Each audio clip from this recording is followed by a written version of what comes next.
तो मैं आप लोगों का इंट्रोडक्शन करा देता हूं। हमारे साथ में है विशांत। 652 मार्क्स थे इसके, ड्रॉपर बैच में था और इस समय एमएएमसी दिल्ली में है। ठीक है। और उसके बाद शिवाली एम्स में है, एम्स नागपुर। और उधर भारती 621 मार्क्स थे और ये लेडी हार्डिंग मेडिकल कॉलेज में है। ठीक है। तो अभी आप लोग क्वेश्चन अभी मत पूछो, 20-25 मिनट के बाद पूछना। ठीक है। पहले ये अपने एक्सपीरियंस शेयर करेंगे, है ना। ये 2 साल, किसी ने 3 साल पढ़ाई की है, क्या क्या प्रॉब्लम आई, ठीक है, किसका कैसा साथ रहा, तो ये आपसे डिस्कस करेंगे। ठीक है। तो स्टार्ट करते हैं। हाँ यार, तुम्हें पता ही है मैं विशांत। तुम्हें अब अपने बारे में मैं थोड़ा पहले बता देता हूँ, उसके बाद फिर तुम पूछ लेना अपने जो भी जब सवाल होंगे। मैंने जब यहाँ पे ज्वाइन किया था, मुझे कोई बिल्कुल भी आइडिया नहीं था कि क्या होगा मेरे साथ, क्या होगा आगे, कितना कुछ करना पड़ेगा आगे, क्या है, कैसी लाइफ होगी।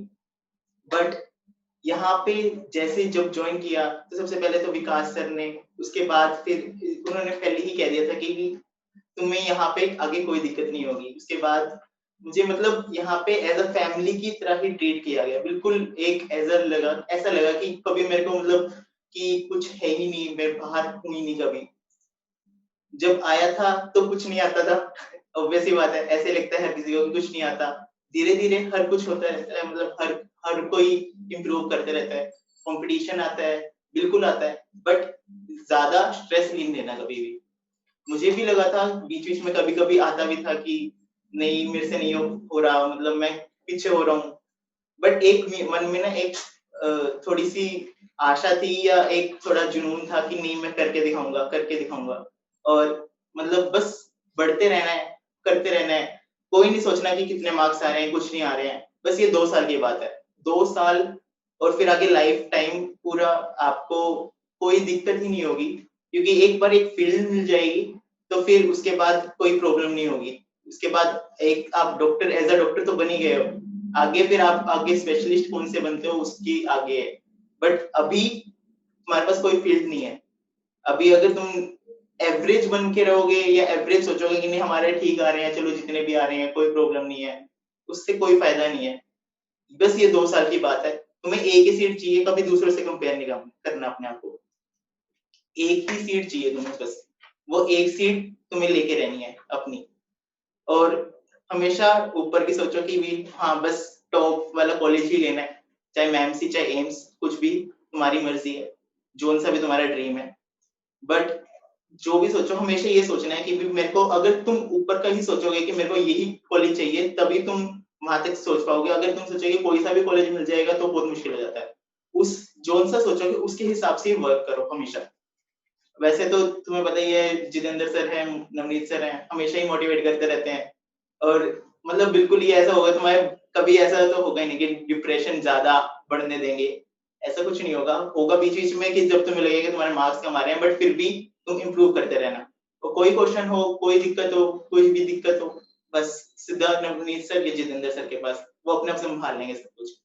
अच्छा विशांत, पेरेंट्स के बारे में बताओ, पेरेंट्स क्या करते हैं आपके? मेरे पापा केमिस्ट है और मम्मी टीचर है।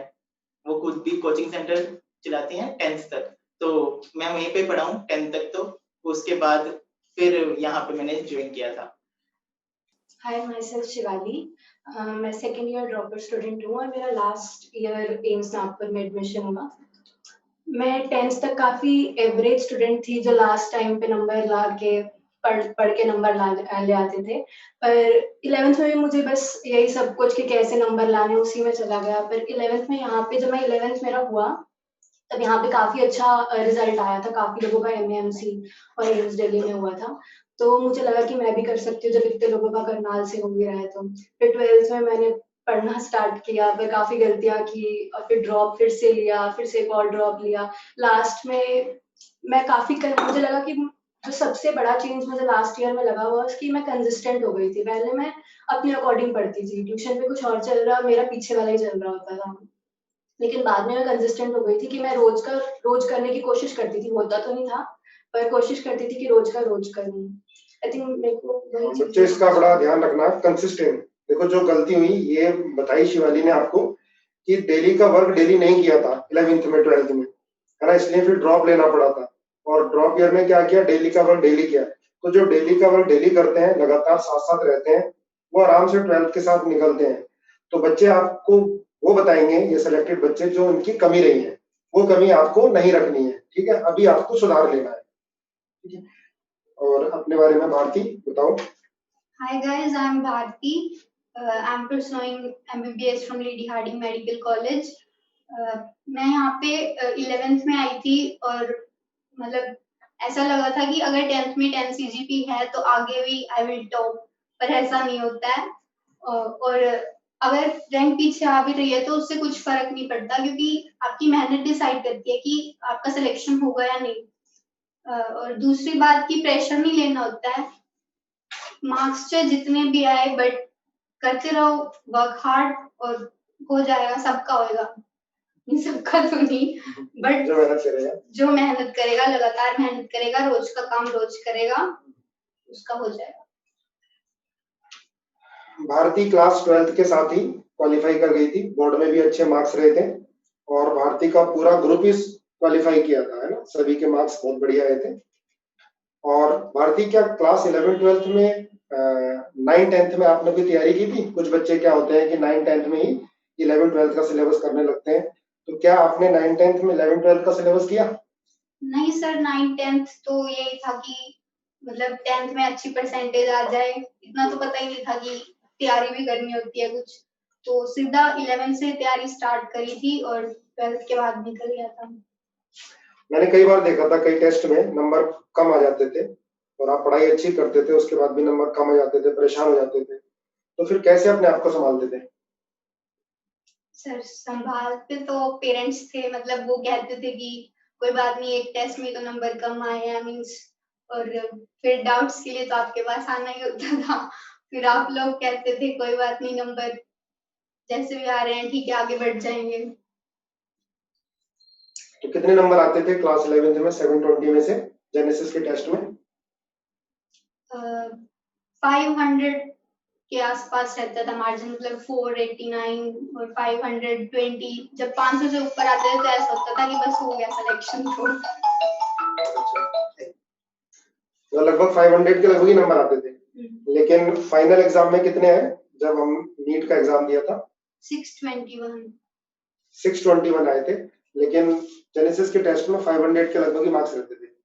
हाँ, मतलब एक आधा ही कोई ऐसा टेस्ट होता था, मुझे याद है 3 टेस्ट में सिर्फ मेरे 600 से ऊपर मार्क्स थे जेनेसिस में। तो ये बताना है बेटा भारती कि 621 मार्क्स थे, तो 621 से ज्यादा भी आ सकते थे। तुम्हारे बैच में 632 भी आए हैं, 666 भी आए थे तुम्हारे बैच के एक बच्चे के, 637 भी आए थे, और 8 या 9 बच्चे एम्स में भी गए। तो ऐसी क्या कमी रही कि 650 या 666 नहीं आ पाए? तो जो ये बच्चे आपको देख रहे हैं, ठीक है, इनके मार्क्स ज्यादा आ जाए, ये वो कमी ना करें, तो क्या करना चाहिए?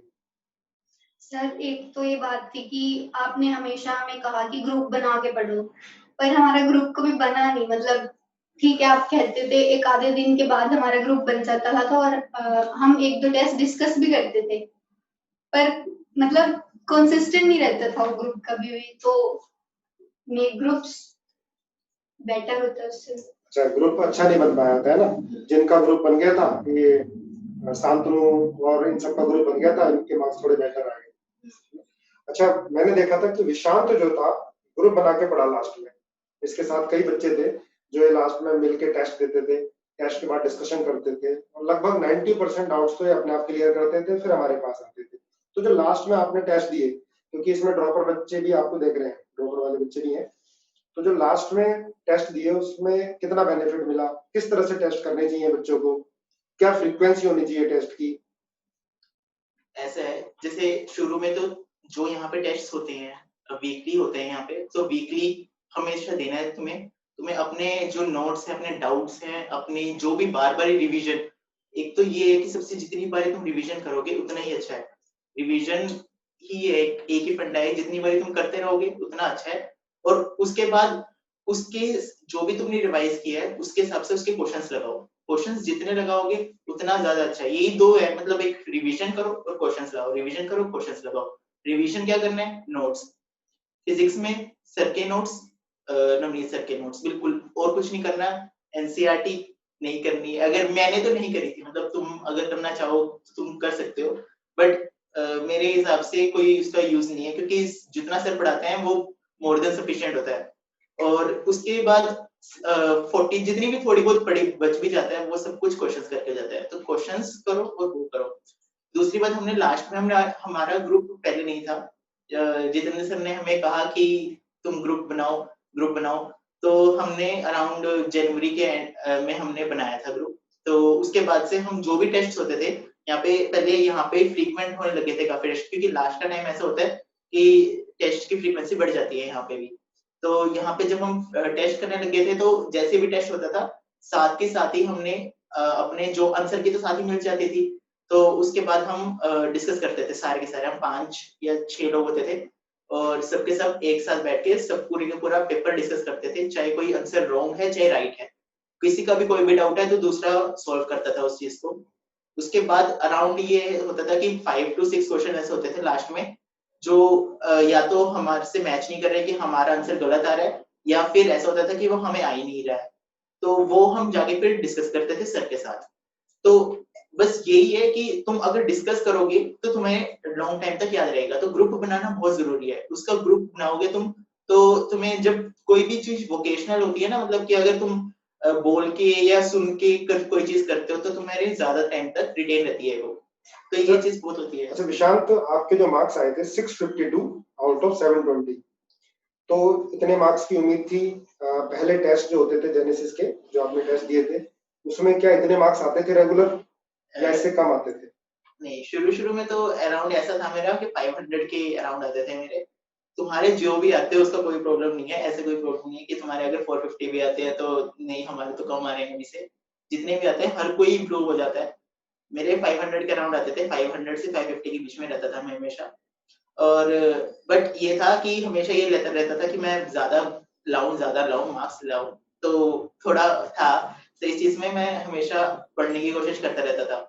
और बट ये था लास्ट में आते आते, जब तुम ऐसा होता है कि फरवरी के फेब से लेके अप्रैल तक, अब इस बार तो खैर डिले हो गया है तो अलग बात है, बट वैसे जैसे नॉर्मल नीट के हिसाब से कह रहा हूँ मैं कि फेब से अप्रैल तक अराउंड हमने 200 के करीब क्वेश्चन पेपर्स किए थे अपने हिसाब से, अपने आप से।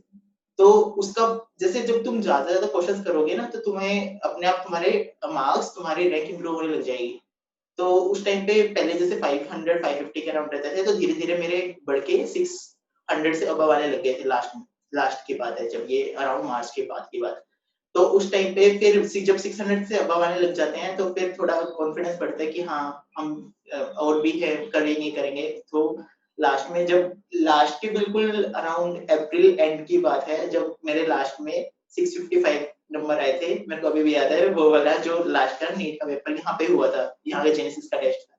तो तुम खुद ही देख सकते हो कि मतलब आराम धीरे धीरे अपना बढ़ते रहते हैं मार्क्स, और वो जो लास्ट की प्रिपरेशन होती है उसका काफी इफेक्ट होता है जो आपकी स्टडी होती है, आपकी जो रैंक होती है उस पर। तो विशांत, क्या राज है, तुम हमेशा हंसते रहे। मैं देखता हूँ पिछले 10 सालों से करनाल के अंदर ही बच्चे बहुत परेशान हो जाते हैं। शिवाली को भी मैंने कई बार रोते देखा है और उसको भी परेशान देखा है, लेकिन तुम हंसते ही रहे, है ना। और लास्ट तक मैंने एक बार भी किसी टेस्ट में नंबर कम भी आए तब भी मैंने विशांत को हंसते हुए देखा। तो भाई ये मेरे बच्चों को बताओ ये चीज, ये राज है ना, ताकि ये हंसते हंसते ये क्वालिफाई कर जाए, क्योंकि बड़े परेशान हो जाते हैं जब भी टेस्ट होता है। टेस्ट के बाद काफी बच्चे परेशान होते हैं, फोन आते हैं पेरेंट्स के भी। तो क्या राज था यार, ये बताओ। यार देखो ऐसा है कि मेरा तो ये है कि अगर कोई चीज परेशान कर रही होती है ना तो मैं अपने पेरेंट्स से जरूर डिस्कस करता हूँ, मेरी मम्मी से जरूर डिस्कस करता हूँ। मैं अपनी मम्मी के बहुत क्लोज हूँ, तो कोई भी प्रॉब्लम होती है ना तो साथ ही जाके मैं अपनी मम्मी को बता देता हूँ। और फिर वो पता ये तुम्हें आगे तो कोई टेंशन रहती नहीं है, फिर वो अपने आप ही आधी टेंशन हो जाती है, वो कुछ फिर वो सब कुछ सॉल्व हो जाता है, तो उसमें कोई प्रॉब्लम होती नहीं है। फिर आगे जब तुम सोचोगी नहीं उसके बारे में तो कोई टेंशन होगी ही नहीं। तुमने अपनी एक चीज किसी के साथ भी शेयर करनी, कोई भी तुम्हें लगता है कि हाँ मैं इसके साथ अपनी बातें शेयर कर सकता हूँ, उसके साथ शेयर जरूर करो अपनी बातें, ताकि मन में कोई भी बर्डन ना रहे। और वैसे अगर क्लास की कोई बात है, कोई भी प्रॉब्लम है, तो जितेंद्र सर के पास पहुंच जाओ, हमें मना नहीं करेंगे। बट यही है कि तुम बस पहुंचो उनके पास, या फिर ऐसा लगेगा कि कभी कभी ऐसा भी होगा कि सर बिजी भी होंगे, ऐसे नहीं कह रहा मैं कि बिल्कुल ही ठीक है, बट फिर भी जब भी जाओगे अगर कोई भी प्रॉब्लम होगी ना तो सर सॉल्व जरूर करेंगे। अच्छा, आपको एमएएमसी दिल्ली मिला, और MAMC Delhi one of the best college है, शायद एम्स के बाद, एम्स दिल्ली के बाद इसका नंबर आता है ना। तो ये पहले था कि जब तैयारी कर रहे थे कि टारगेट बनाया था कि मुझे एमएएमसी दिल्ली जाना है, या कोई और टारगेट था, या टारगेट नहीं बनाया था? नहीं, मैंने शुरू से ही मेरा एक था कि मुझे एमएमसी में ही जाना है। मतलब लोगों को होता है कि एम्स वगैरह करना है, एम्स में जाना है, एम्स में जाना है, पता नहीं मुझे क्यों था, बट मुझे एमएमसी का ही था शुरू से कि मुझे एमएमसी में ही जाना है। और बल्कि इससे तो इसके बारे में जितेंद्र सर से भी बात हुई थी मेरी, उन्होंने कहा था कि तू 650 अबव ले आ मार्क्स तो तुझे प्राइज दूंगा। तो असली में मुझे यही था कि मुझे 650 अबव भी लेके आने हैं, और बस एमएमसी ही चाहिए मुझे, और कुछ चाहिए ही नहीं था। तो मैं इसलिए कह रहा था तुम्हें कि ना हमेशा ड्रीम आए, तो तभी अगर तुम अपना सेट करके रखोगे कि मुझे उसी में ही जाना है, तो मतलब ऐसा होता है कि ना आउटर फोर्सेस भी होती हैं जो तुम्हें कहती हैं कि मतलब हेल्प करती हैं कि तुम उसको अचीव कर लो, बट तुम्हें भी अपना पूरा एफर्ट देना है। अपने अंदर से तुम्हें ये होनी चाहिए, सेटिस्फेक्शन होनी चाहिए कि हाँ मैंने अपनी तरफ से पूरी कोशिश की, आखिर जो भी हुआ जो भी होगा कोई प्रॉब्लम नहीं है, बट तुम्हें अपनी पूरी एफर्ट देनी है। एक बच्चा पूछ रहा है कि प्राइस क्या मिला आपको? मुझे 1 लाख रुपीस दिए थे सर ने, 1 लाख का चेक दिया था। उस वक्त सर ने कहा था कि 1 लाख दूंगा तुझे अगर तू 650 अब ले आएगा, तो मुझे मिला था। अच्छा, तो देखो, जो तीनों बच्चे बैठे हैं, तो ये ऐसा नहीं कि इन्होंने क्लास 10th में एनटीएससी क्वालिफाई किया हो, या कोई बहुत बड़े कंपटीशन क्वालिफाई की हो, लेकिन जो इन्होंने सोचा कि मुझे ये बनना, उसके लिए लग गए और इनको वो चीज मिली। जैसे विशाल ने क्या बताया कि मैंने एमएमसी के अलावा कुछ सोचा ही नहीं, ठीक है, इसने कोई दूसरा टारगेट नहीं बनाया, तो एक ही टारगेट बनाया, उसे क्वालिफाई कर लिया। यही देखो, शिवाली बैठी है, शिवाली क्लास 11th 12th, फिर उसने ड्रॉप भी किया, और इसको एम्स मिला था, लेकिन एम्स में मिला था नहीं, शुरू में जो एम्स पैरामेडिकल मिला था, ये छोड़ के आ गई। इसको लगा नहीं, मुझे तो आगे डॉक्टर लगाना है और मुझे सर्जन ही बनना है, फिर इसने ड्रॉप किया। और देखो, जब ड्रॉपर बैच में बच्चे होते हैं तो प्रेशर आता है काफी, है ना। उस प्रेशर को कैसे हैंडल किया शिवाजी? ठीक है, और किस किस का, देखो पेरेंट्स का तो मेन रहता ही है, तो ये बच्चों को, पेरेंट्स भी देख रहे हैं, सबको एक बार बेटा बताओ इसको।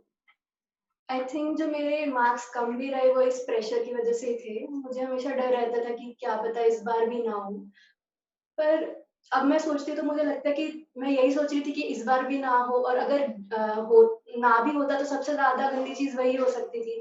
तो उस डर के कारण मैंने 1-2 घंटे रोज के वेस्ट करना, और फिर यही सब में इतने अच्छे नंबर भी नहीं आए। तो मेरे ख्याल से कि वो उस डर की बजाय आप उतना ही टाइम पढ़ने में लगाओ, और अपना अच्छे से टाइम मैनेज करो, टाइम टेबल बनाओ, और कोई रियलिस्टिक टाइम टेबल बनाओ। ऐसा नहीं कि रोज के 6-7 हमने चैप्टर्स लिख लिए जो होगा भी नहीं, फिर उस गिल्ट में ही आदमी अगले दिन नहीं पढ़ पाता। तो जितना आप कर सकते हो उतना लिखो एक पेज पे कि मुझे 3-4 चैप्टर्स करने हैं, और उतने ही करने, उस सेटिस्फैक्शन में आप आगे भी अच्छा बढ़ पाओगे।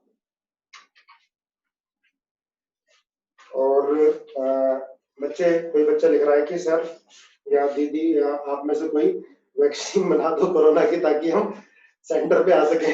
भाई अभी तो फर्स्ट ईयर सेकंड ईयर में है, अभी से हाँ बना। अभी टाइम लगेगा, और ये हम लोग नहीं करते, ये जो रिसर्च में चले जाते हैं लोग, वही लोग करते हैं ये चीजें, वैक्सीन बनेगी, बट जल्दी ही बनेगी वैक्सीन। जिस हिसाब से आ रहा है, हमारे पास भी अपडेट आता रहता है, तो उस हिसाब से ये है कि अक्टूबर तक शायद बन जाए वैक्सीन इंडिया के अंदर भी, मतलब हो जाए तैयार, तो उसके बाद तो फिर जल्दी हो गई प्रोसेस सब कुछ।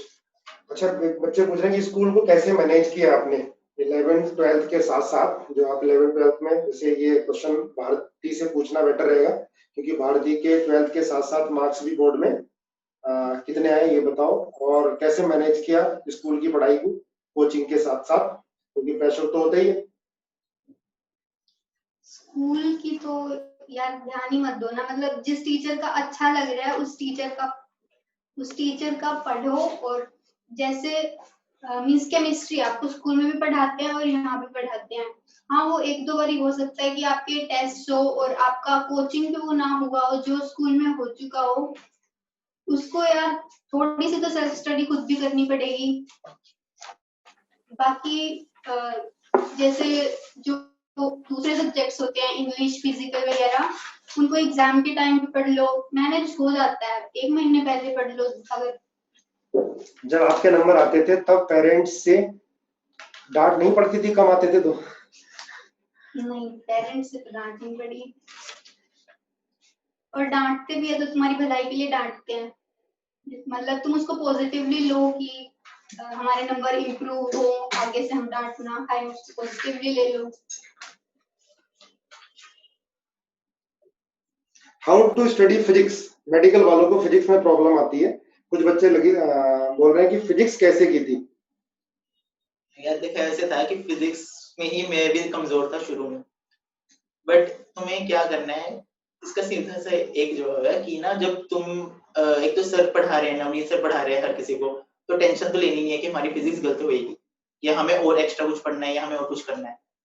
तुम एक तो नोट्स पढ़ो, बार बार ही नोट्स पढ़ो जो सर लिखवाते हैं ना, उसको ना एक तरह का इनग्रेन करना है तुम्हें अपने अंदर कि जो भी पढ़ा रहे हैं, जो डेरिवेशंस लिखवा रहे हैं, डेरिवेशंस में अच्छे से आनी चाहिए, ताकि अगर मान लो कोई हर क्वेश्चन में ऐसा नहीं होता कि तुम्हें एक फॉर्मूला लगाना होता है, फॉर्मूला हर चीज के सॉल्यूशन नहीं है, तुम्हें ना बीच में से भी कुछ कुछ उठा के करना होता है कि एकदम से वहां उस स्टेप पे गया मैं और उससे आगे मैंने अपना प्रोसीड किया क्वेश्चन, आधा क्वेश्चन तो दिमाग में ही हो जाता है। वो सब कुछ प्रैक्टिस से होगा। अभी ऐसा कुछ ये सोचना कि तुम्हें नहीं हो रहा है, ऐसा कुछ हो रहा है, तो बस तुम्हें प्रैक्टिस करते रहना है। एक तो क्वेश्चंस जितने लगाओ, एचसी वर्मा लगानी है, यहाँ की जो बुकलेट है वो लगानी है, और जो सर पढ़ा रहे हैं क्वेश्चन, जो भी तुम्हें नोट्स लिखवा रहे हैं, उसको बार बार ही रिवाइज करना है। जब एक टॉपिक पढ़ा, तुमने एक चैप्टर पढ़ा, उसके बाद क्वेश्चंस कर लिए, अगली बार जब पढ़ा तो दोबारा से क्वेश्चन कर, वो एक बार फिर से नोट्स पढ़ लिए, फिर कर लिया। अगर तुम्हें कोई क्वेश्चन नहीं आया, फिर नोट्स खोल ले, फिर उसके क्वेश्चन उसके हिसाब से वो टॉपिक देखा, फिर दोबारा से कर लिया वो क्वेश्चन। नहीं आता उसके बाद भी तो फिर सर के पास जाओ, तो तुम्हें कुछ कुछ पता चलेगा काफी कुछ। और ना ऐसा होता है कि मेरे काफी सारे फ्रेंड्स नॉन मेड वाले भी थे, तो मतलब जैसे नॉन मेड वालों के पास मैथ्स होती है तो उनको काफी कुछ अलग से पता होता है, फिजिक्स के कुछ अच्छे हो जाते हैं फॉर्मूले वगैरह, या फिर कुछ कुछ प्रॉब्लम्स होती है जो वो इजीली सॉल्व कर लेते हैं, तो उनके पास उनसे भी पूछ सकते हो तुम लोग। अगर अच्छा है, अगर तुम उनसे डिस्कस करोगे तो तुम्हें और भी बेनिफिट मिलेगा। नॉन मेड वालों के पास जाओ, उनसे पूछो, वो बता देंगे। बच्चे कह रहे हैं कैसे करनी है, ऑर्गेनिक रटनी पड़ती है केमिस्ट्री में, कुछ बच्चों को केमिस्ट्री में प्रॉब्लम आती है, तो किस तरह से केमिस्ट्री की थी?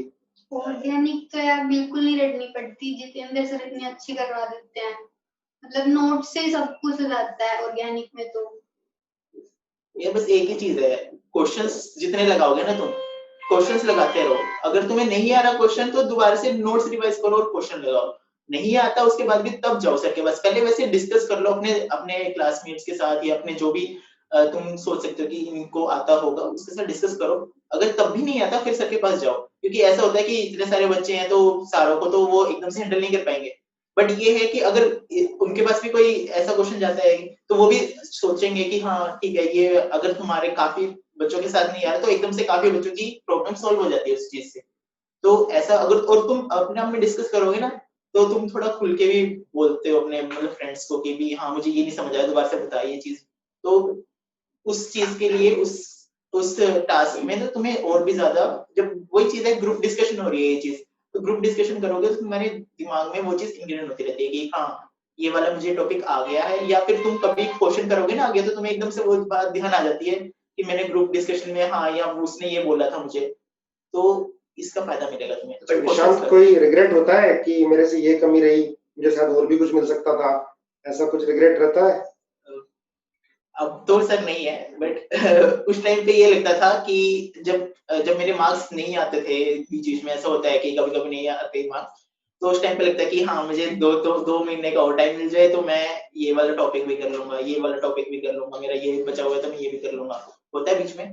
बट ये नहीं सोचना, टाइम बहुत है, हर किसी के पास बहुत है, बस तुम्हें ना हर रोज के हर रोज करना है। एक चीज होती है मोटिवेशन और एक चीज होती है डिसिप्लिन।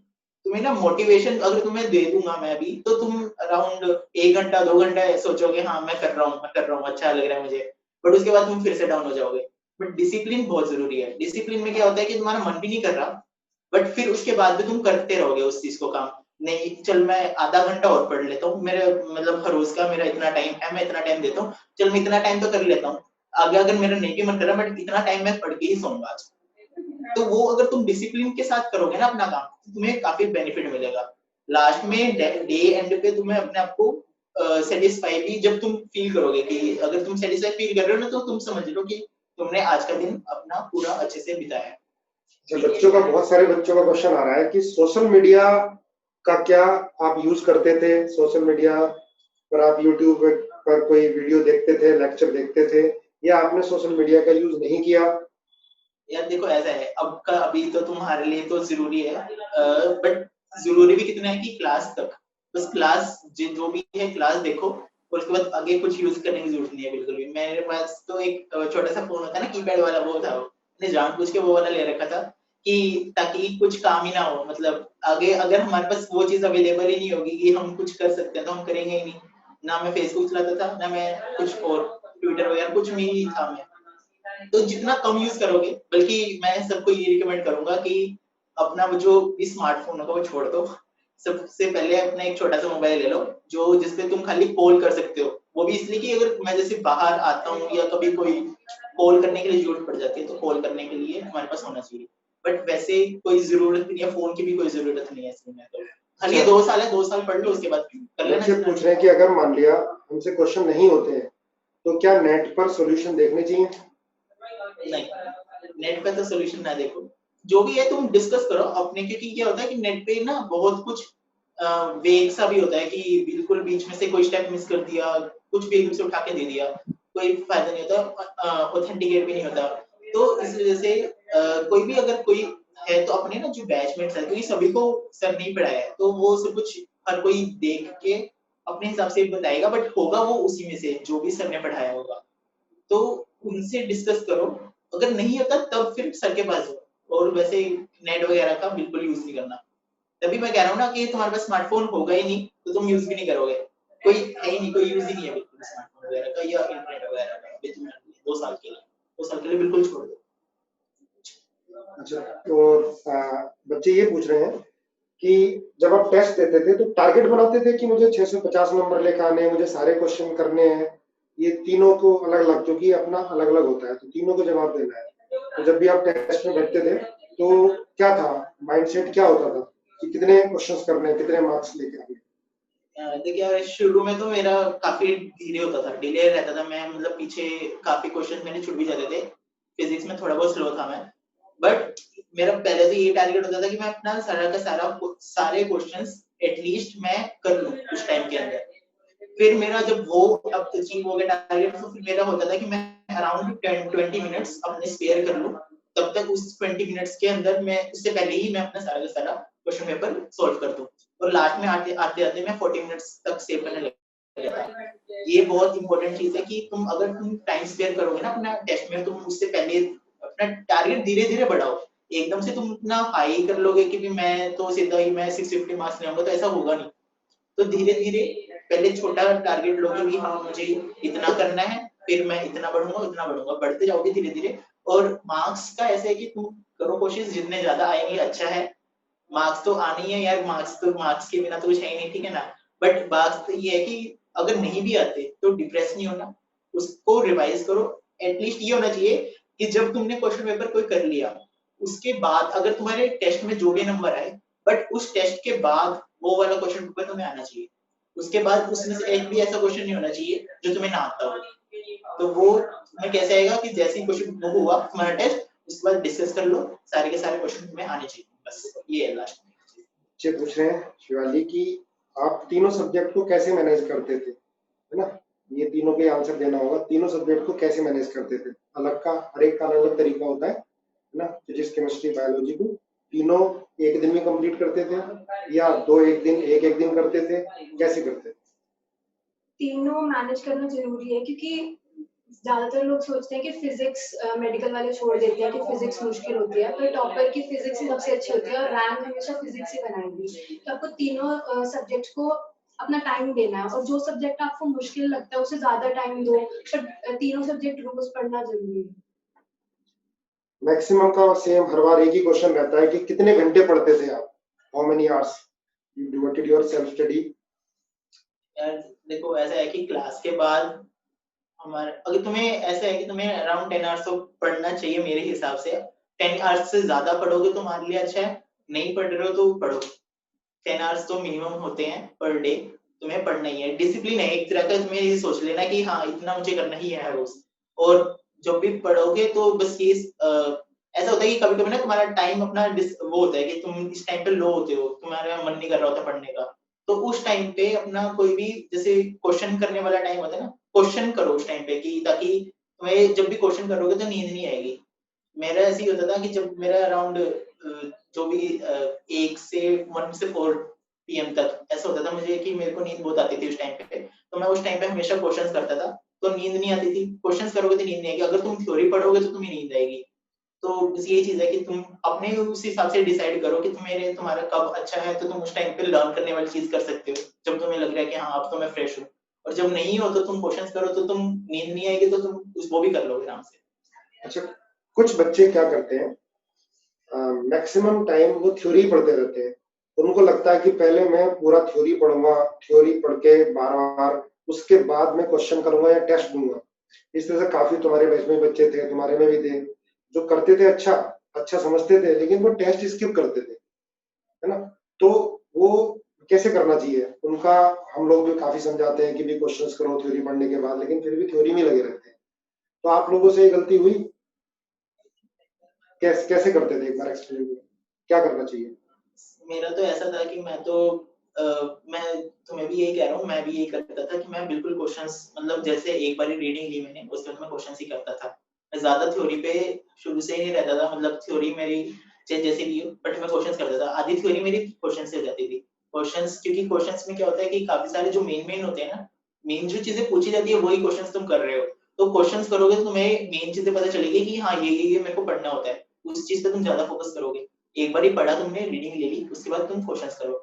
फिर नहीं आया, रीडिंग ले ली, फिर मतलब बार-बार ही पढ़ो, क्वेश्चंस करो, पढ़ो, क्वेश्चन करो। ये नहीं है कि तुम एक बार ही, अगर तुम सोच रहे हो कि मैं इतना अच्छी तरह से एक बार ही कर लूँ कि मेरे को फिर एक भी क्वेश्चन छूटे ना, ऐसा तो होगा ही नहीं। तो तुम क्वेश्चंस करो, तो तुम्हें जब तुम दोबारा से रीडिंग भी लोगे ना, तुम्हें लगेगा हाँ ये वाला क्वेश्चन में आया, मतलब ये चीज इंपॉर्टेंट है, मुझे उस चीज पे तो मेरा ज्यादा फोकस जाएगा। इस तरह प्रोसीड करो। एनसीईआरटी का कितना रोल है? किस किस सब्जेक्ट की एनसीईआरटी करनी चाहिए रेगुलर? बायो की एनसीईआरटी रेगुलर करो, केमिस्ट्री की भी करो।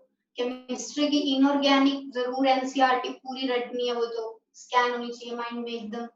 फिजिक्स की इतनी जरूरी नहीं है मेडिकल के लिए, मैंने तो नहीं पढ़ी थी। मेरा भी एक था फिजिक्स, थोड़े बहुत से असर्शन रीजन वगैरह आते हैं, उसके लिए इम्पोर्टेंट है फिजिक्स में, जो कॉलम्स बने होते हैं उसमें से डायरेक्ट आता है असर्शन का जो लिखा होता है, उन्होंने क्वेश्चन की फॉर्म में पूछा होता है, और जो रीजन होता है वो आगे उन्होंने खुद ही एक्सप्लेनेशन में दिया होता है। तो उसके लिए फिजिक्स के लिए इम्पोर्टेंट है थोड़ी, पर बायो के लिए मस्ट है एनसीईआरटी। बायोलॉजी को याद कैसे रखें? सब कुछ याद करने वाला था, पढ़ते हैं भूल जाते हैं, ये बच्चों का क्वेश्चन है। एनिमल किंगडम सबसे ज्यादा वोलेटाइल है, बार बार पढ़ो उस चीज को। मतलब एक बार ही तो हमने ऐसे पढ़ लिया कि ऊपर ऊपर से रीडिंग लिया है, वो नहीं होना चाहिए। मींस हमने दिमाग में बिठाना है उस चीज को कि अगर क्वेश्चन आए तो हम उसको रिकॉल कर सके कि इस पेज पे ये था, ये हो जाता है। और कुछ टाइम के बाद भूल भी जाते हैं तो उसको दोबारा रिवाइज करो, मेमोरी में उसको अपनी बिठाओ।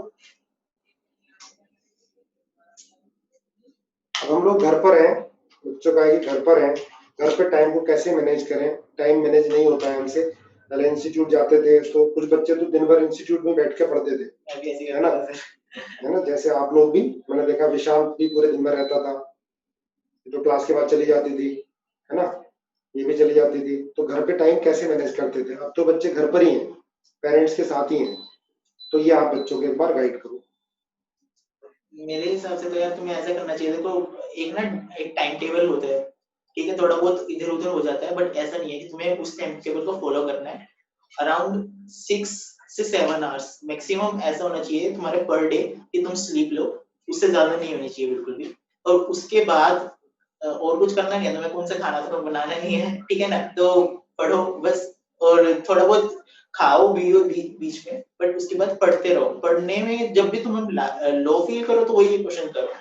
जितना ज्यादा तुम करोगे अपने हिसाब से पढ़ोगे ना, तो तुम्हें अच्छा लगेगा, क्वेश्चंस करोगे तो अच्छा लगेगा। और जब नहीं होता है तो वो भी नहीं मन कर रहा तो अपने मतलब दोस्तों से डिस्कस करने लग जाओ किसी भी टॉपिक के बारे में।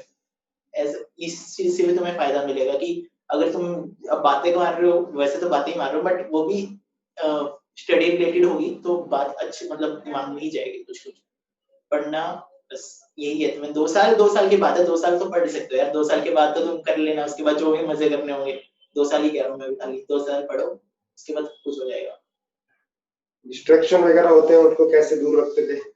मेरे पास था नहीं यार डिस्ट्रैक्शन के लिए, मैं यही कह रहा हूँ ना, एक मोबाइल था छोटा सा और कुछ था ही नहीं। एक कमरा है तुम्हारे पास, एक मोबाइल है छोटा सा, कुछ नहीं कर सकते उससे भी तुम, तो तुम डिस्ट्रैक्शन है ही नहीं, तुम पढ़ोगे ही ना और कुछ करोगे नहीं।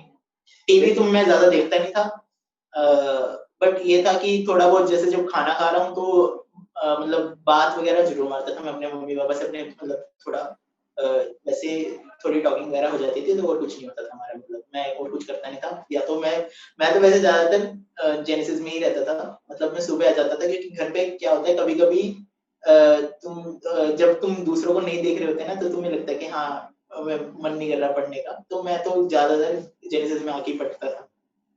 अराउंड सुबह आ जाता था मैं, और फिर सीधा शाम को ही जाता था 7 बजे जब बंद होता था। अच्छा, ज्यादातर हर बारी जब भी कोई भी सिलेक्टेड बच्चा है और वेबिनार दिया है, तो ये बड़ा कॉमन क्वेश्चन है कि किस समय पढ़े, मॉर्निंग में कौन से सब्जेक्ट पढ़े या रात में पढ़े। तो क्या करते हैं, कोई बच्चा जो सिलेक्टेड है वो रात में पढ़ता था, उसका सिलेक्शन हुआ है, कोई अर्ली मॉर्निंग पढ़ के सिलेक्ट हुआ है। तो ये कुछ बच्चे जो आपको देख रहे हैं, तो उनकी बात सुन के अपने टाइम टेबल को चेंज कर लेते हैं। तो आपके हिसाब से बेटर क्या होता है, क्या करना चाहिए? ऐसा कुछ नहीं होता, हर एक का अपना अपना स्लीप वेक साइकिल होता है, मैंने पढ़ा था अभी। तो जिस हिसाब से आप अपने आप को मेंटेन करोगे उसी हिसाब से ढल जाएगा सब कुछ। मतलब जब आपका मन कर रहा है तब पढ़ो, ये जरूरी थोड़ी है वो दिन में पढ़ रहा है तो मेरे को भी दिन में पढ़ना है। अर्ली मॉर्निंग में कहते हैं कि ज्यादा याद होता है, रात को पढ़ोगे उतना ही याद रहेगा। आई थिंक तो कोई इशू नहीं है इसमें। ये बेटा अपने ऊपर डिपेंड करता है, ठीक है।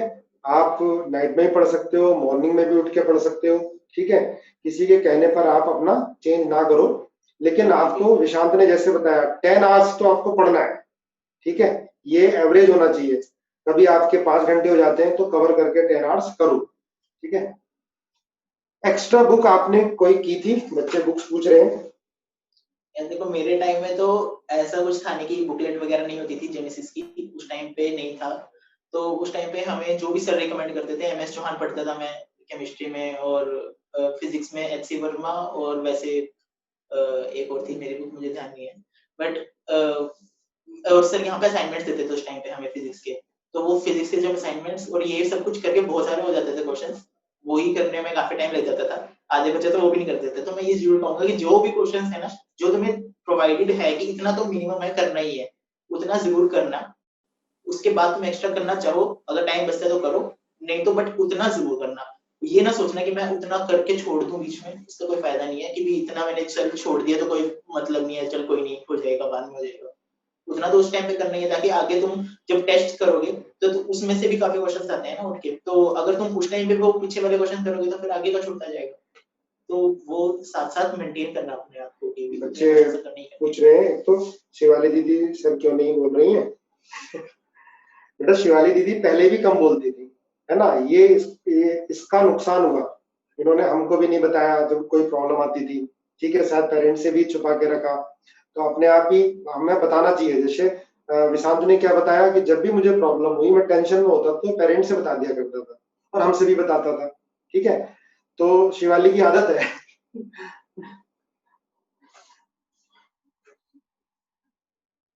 हाँ, एक क्वेश्चन और पूछ रहे हैं कि सर सब क्या तीनों के तीनों अपनी क्लास में टॉप करते थे? नहीं ऐसा बात नहीं है मतलब ऐसा था कि अराउंड टॉप 3 में रहता था मैं, टॉप 3 टॉप 4।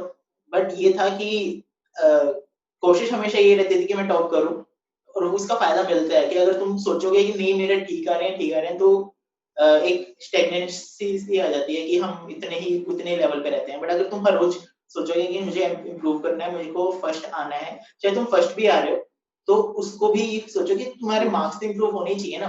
मार्क्स तो अल्टीमेटली तो वहां पे तो तुम्हें ये दिख जाएगा कि तुम जितने ज्यादा नंबर लाओगे, चाहे पेपर पे डिपेंड करता है बट फिर भी उस पे मतलब तुम अगर ज्यादा मार्क्स लोगे तो तुम्हारे अंदर से ही खुद भी खुशी होगी, अंदर तुम्हें मोटिवेशन अपने आप ही अंदर आने लग जाता है कि हम करेंगे, हमें और भी लाना है, हम आ रहे हैं तो हमें और भी लाना है। तो बस करते रहो। कॉलेज लाइफ कैसी होती है, बच्चे पूछ रहे हैं। मस्त होती है यार सच में मस्त होती है, बिल्कुल होती है। अब तुम्हें एक तरह की ये होता है ना यार, देखो फील्ड मिल गई है, एक फील्ड मिल गई है तो उसके बाद तुम्हें कोई टेंशन नहीं है। अभी क्या अभी तुम्हारे बीच में अटके हुए हो, तुम ना इधर जा पा रहे हो ना उधर जा पा रहे हो, तो उसका एक ही तरीके तुम पढ़ोगे तो तुम पहुंचोगे। बट अगर जब तुम पहुंच जाओगे ना तो उसके बाद हमारी लाइफ में अब ये नहीं है कि हमें कोई ना ऊपर से कोई प्रेशर है कि नहीं तुम्हें पढ़ना है। और जब भी मन होता है पढ़ना जरूर पड़ता है, ऐसी बात नहीं कि पढ़ना नहीं होता, बट हम अपने हिसाब से पढ़ते हैं, अपनी मर्जी से पढ़ते हैं बिल्कुल भी, और एंजॉय भी करते हैं। सारी दिल्ली घूम लिया मैं बिल्कुल तो सॉरी, तो फिर इस वजह से सब कुछ कोई भी मर्जी है तुम्हारी, कुछ भी करो, कोई रोक टोक नहीं है। बट 2 साल जरूर पढ़ना है, ये 2 साल कुछ नहीं, उसके बाद सब कुछ ये है। और लास्ट में आप तीनों को ही अपनी जो सफलता आप लोगों ने पाई है ना, एक एक दो लाइन में बताना है कि इसके लिए मेन जो पेरेंट्स या क्या क्या बोल रहा है उनका, है ना, और उसका श्रेय किसको दोगे।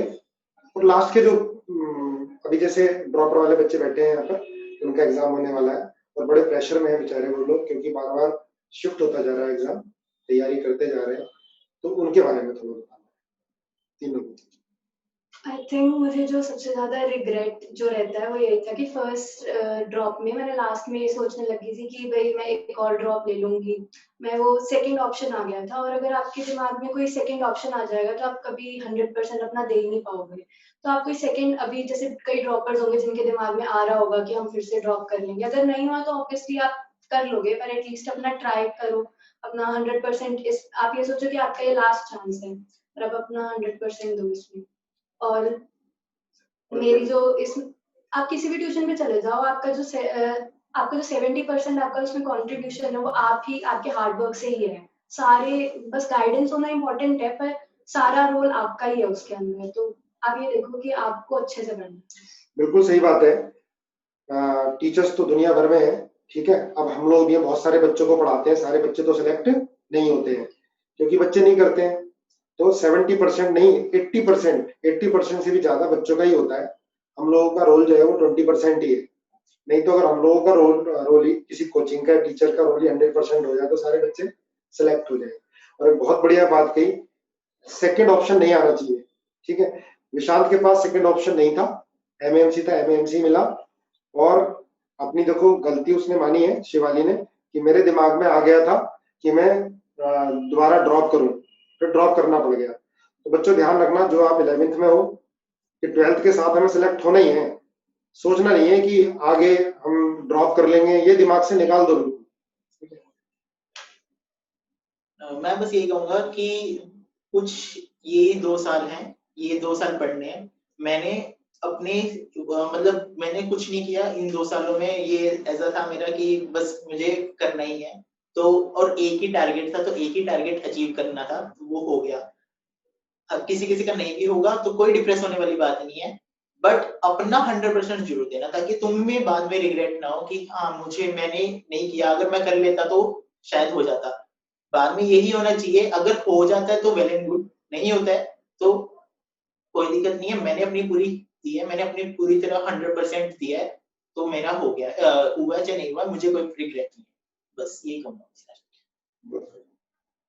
ये अपनी ना नीड होती है, एस्पिरेशन होता है, डिसीजन और डिटर्मिनेशन, मतलब कितनी आपको उस चीज की नीड है।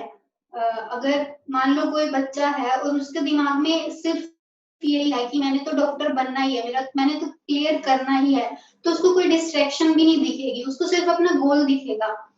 तो यही है कि अपना एक प्रॉपर गोल तो अब हम हमने बना लिया है और उसके लिए हमने अपना 100% देना है और उसको अचीव करना है। और अगर हम अपना बेस्ट करेंगे ना, तो अगर हम फेलियर भी अगर हमें होगा और हमारे साथ वाले हमें देख रहे हैं, देन कि हमें रिग्रेट भी नहीं होगा फिर उस टाइम, क्योंकि हमने तो अपना 100% दिया है, हम क्या करें नहीं हुआ तो।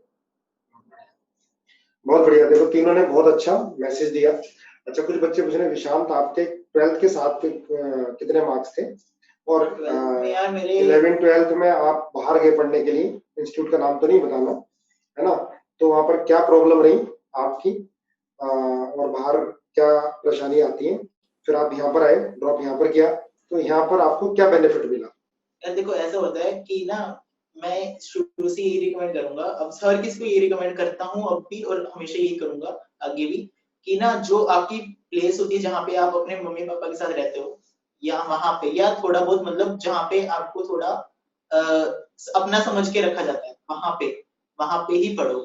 यहाँ पे क्या है कि मेरे 12th में 91% थे, तो ऐसा कुछ वो नहीं है मतलब, तो बट ये था कि पढ़ना जरूरी था। पढ़ना, अगर पढ़ोगे नहीं तो तुम कुछ नहीं कर पाओगे। हर कुछ एक ही चीज पे टिकी है कि तुम पढ़ना है तुम्हें। और ये है कि अगर तुम बाहर जाते हो, बाहर जाने में ना कोई वो नहीं है, बट वहां पे ना लोग बिल्कुल भी, हर कोई ये सोच के चले जाता है कि नहीं वहां पे बहुत अच्छा रिजल्ट मिल रहा है, बहुत अच्छा रिजल्ट मिल रहा है। कोई ऐसा नहीं होता। वहां पे बच्चे अराउंड लैक्स में पढ़ते हैं वहां पे बच्चे, तो वो उसमें अगर तुम रेशियो देखोगे तो बहुत कम होती है। यहाँ पे बच्चे ही बहुत कम है, बट उसमें भी इतनी अच्छी रेशियो आ जाती है। तो बेसिकली बात क्या है कि तुम्हें जो तुम जहाँ पे रहते हो ना, वहां पे तुम डिप्रेस नहीं होते, अपने मम्मी पापा के साथ ज्यादा डिस्कस कर पाते हो, तो कोई प्रॉब्लम नहीं होती तुम्हें और कुछ भी नहीं करना। तुम्हें कोई टेंशन नहीं है कि तुम्हें कपड़े धोने आए, तुम्हें इतना खाना बनाना है, खाना खाने ही जाना है, चाहे बाहर भी खाने जा रहे हो, सब कुछ घर के बैठे बिठाए मिल रहा है तुम्हें। और यहाँ पे वैसे भी ये है कि जेनेसिस में तो बिल्कुल ही कि तुम कभी भी चले जाओ, यहाँ पे बैठे भी रहो, बिल्कुल कोई प्रॉब्लम नहीं है, हर कोई तुम्हें हेल्प करेगा। तो बहुत ज्यादा ठीक है तुम अपनी जहाँ पे रहते हो वहां पे पढ़ो, और जैसा कंफर्टेबल हो वैसे पढ़ो। और मुझे मतलब यही है कि जेनेसिस तो है ये, उसके बिना मैं कुछ नहीं सच बताऊंगा। थैंक यू बच्चों, आप लोग बुलाने से आए और हमारे इन बच्चों से आके मिले और आपने बहुत बहुत अच्छी बातें बताई। और मुझे लगता है कि ये सारे बच्चे उन बातों को इम्प्लीमेंट करेंगे और अच्छे से पढ़ाई करेंगे और आप लोगों के जूनियर्स बन के आएंगे, है ना। एमएमसी जाएंगे और लेडी हार्डिंग भी बच्चे जाएंगे, एम्स भी जाएंगे, ठीक है। आप लोग फिर इनकी थोड़ी थोड़ी रैगिंग लेना, ठीक है, और इनकी हेल्प करना, ठीक है। थैंक यू बच्चों, अब लीव करते हैं।